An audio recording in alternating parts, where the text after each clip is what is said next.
Hello ladies, men, and non-binary friends. I'd like to apologize in advance because this video is going to be a bit more heated than they usually are. If you don't care about queer representation in media, this video is not for you. Sorry. I'll see you in the next one. For those of you who are here, please give this video a like, as it will probably be shadow banned and or demonetized because I'm talking about LGBTQ+ issues. I would really appreciate it, and I thank you for your support. I was really looking forward to this show when it was first announced. Loki has been one of my favorite characters in the MCU for a very long time. While I think there are a few problems in the Loki series that I could touch on, there seems to be one glaring issue that audiences just can't seem to wrap their head around. Being mad about loki+sylvie does not make you biphobic.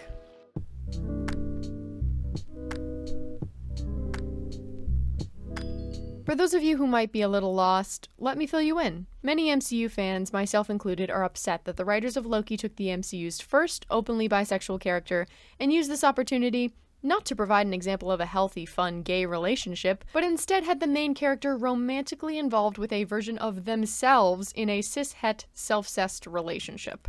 Anytime you have to say, it's not incest technically, that's not great, Ryan. It's hard enough to get LGBTQ+ representation in any form in fantasy and sci-fi films and TV shows. This is one of the most disparaged genres in this regard, but on top of that, the few bisexuals we do get are often portrayed in cis-het relationships anyway. This is not a new idea. This has been a way for executives to get out of portraying explicitly gay relationships for years. I'm baffled by the lengths executives will go to avoid showing gay relationships in cinema and television. But for those of you who are saying my frustrations make me biphobic, did your mama ever call you dull? Because you're missing the point. The MCU is a massive franchise that has been around for 13 years. In this time, they've released 24 feature films, each about 2 to 4 hours in length, coming out to about 50 hours of content. This is the first time in the entire MCU where queer people are actually acknowledged. And before you superfans jump in the comments, that one line from Joe Russo in Endgame obviously does not count. Just to prove my point, what's that character's name? That's what I fucking thought. Sit down. The MCU has a huge, dedicated fan base of LGBTQ+ people. Most of the MCU fans that I know are queer, and it's understandable why they feel like they've been cheated out of representation with Loki. And no, it's not because they hate bisexuals. Full disclosure, I'm pansexual, which is a different identity than bi, but you could say they are variants of each other. I have personally felt exclusion from the LGBTQ+ community for being pan and dating a cis-het man. I have experienced biphobia in my own life, and I take it seriously. That being said, I don't believe that someone who is bi and dating someone of the opposite gender is any less valid than someone who is bi and dating someone of the same gender, as I personally fall into the former category and I am, in fact, awesome. However, there's nothing wrong with being upset at the possibility of an explicitly gay relationship and being denied that, especially considering this is the first time it would have even been possible. And you know what really sucks? Genuinely, the only people that are benefiting from this infighting within the fandom are the homophobic executives at Disney who are laughing all the way to the bank. Euphoria on Pluto from Tumblr said it best.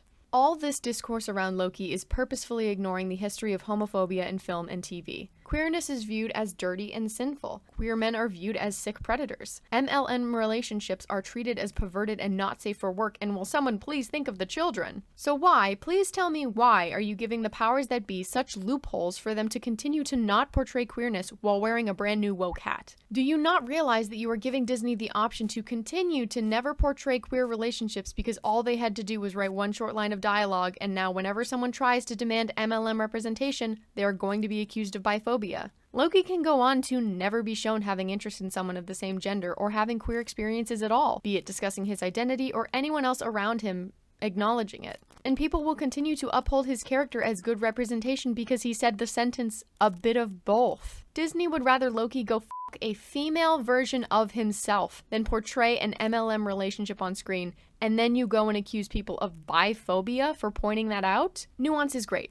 It's needed. But perhaps before we start talking about the nuances of sexuality and identity and the nature of queer relationships, we should at least get to see some gay people kiss on screen, don't you think? When there is sufficient MLM and WLW representation in fantasy and sci-fi shows and movies, we can go on to talk about all of these things. But until then, all you're doing is giving networks the excuse to never show an ounce of queerness on screen and then market their product as queer representation because the writer said they love each other on Twitter. Never mind that homophobia still holds that industry by the throat and they continue to find gay relationships disgusting and less than and to be avoided at all costs. TLDR. Let some gay people kiss on screen before you start giving networks excuses to not explicitly portray queerness. For the record, I think that all the frustrations that LGBTQ+ fans feel could have been avoided if they hadn't hyped up this bisexual reveal for almost a year. These announcements seem to be more of a way to bait LGBTQ viewers into watching the series, and for me, the payoff was just not worth it in that regard.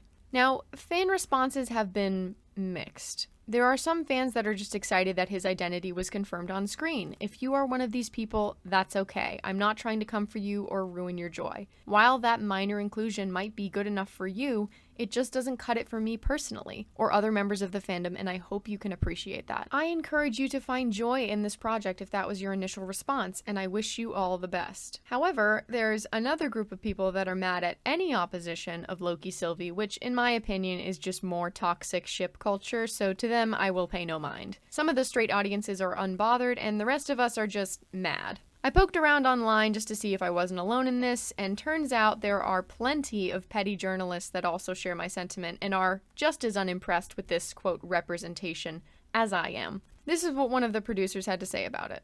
There's a lot that we have coming up that I think will be representative of the world of today. We're not going to nail it in the first movie, or the second movie, or the third movie, or the first show, or the second show, but we will do our best to consistently try to represent. Now, is it just me, or does that seem like the biggest and laziest fucking cop-out ever? Writing queer characters is not that hard, and if you are really having a hard time writing gay characters, maybe just hire some writers who are LGBTQ+. If it's really so hard and out there for you, maybe you, specifically, shouldn't be writing it. Maybe give that job to someone who can write something real, because if this is what counts as representation, then I don't want it. As far as I see, the MCU doesn't really have an excuse at this point. The comics of both DC and Marvel are fairly diverse when it comes to race and sexual orientation. The inclusion of Loki's bisexuality in this show seems performative at best. I'm personally getting really tired of the baiting and promises of queer characters, and I'm not going easy on Marvel because they have the resources and the fan base to be able to, quote, take risks and shake things up. If it has this intro, millions of people will pay to see it. This is a franchise that I had a lot of love for over a decade, and I've given the MCU a lot of free passes, and I think I'm done. It's time to put up or shut up. I will not be giving you brownie points for doing the bare fucking minimum. Your audiences, and more importantly, your young fans, deserve better. Whew. Damn. All right. Well, thank you so much for watching. I really appreciate you tuning into this absolute reckoning. Subscribe if you haven't already. As always, I appreciate your love and support. As always, I would love to know what y'all are thinking. I'd love to have some spirited debates in the comments, but if I see any homophobic comments, you're gonna be deleted and reported, so just be aware. Thank you so much for watching. Take care of yourselves. Bye!